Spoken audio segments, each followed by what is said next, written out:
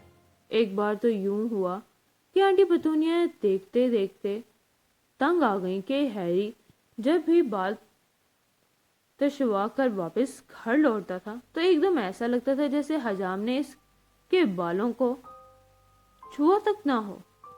یہ دیکھ کر آنٹی پتونیا جھنجھلا گئیں اور غصے کے عالم میں باورچی خانے سے کینچی اٹھائی اور ہیری کے بال اس قدر چھوٹے کاٹ ڈالے کہ وہ لگ بھگ گنجا ہو گیا تھا۔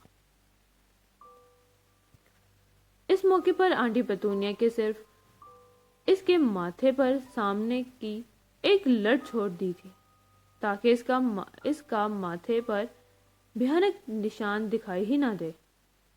ڈڈلی تو ہیری کو دیکھ کر ہنسی کے مارے لوٹ پوٹ ہو گیا تھا۔ اس رات کو تو ہیری یہ سوچ سوچ کر نیند نہیں اسے آ پا رہی تھی کہ اگلے دن سکول میں اس کا کیا حال ہوگا۔ وہاں پر تو ویسے بھی بچے اس کے ڈھیلے ڈھالے کپڑوں اور سیلو ٹیپ لگے ہوئے چشمے کو دیکھ کر اس کی ہنسی اڑایا کرتے تھے۔ بہرحال اگلی صبح جب وہ بیدار ہوا تو اس نے آئینے میں دیکھا کہ اس کے بال اتنے ہی بڑھ چکے تھے جتنے آنٹی پتونیا کی مزاحیہ خیز حجامت سے پہلے بڑھے ہوئے تھے۔ اس بات پر اسے ایک ہفتے تک الماری میں قید رہنے کی سزا بھگتنا پڑی، حالانکہ اس نے یہ سمجھانے کی لاکھ کوشش کی کہ اسے معلوم نہیں کہ اس کے بال اتنی جلدی کیسے بڑھ گئے ہیں۔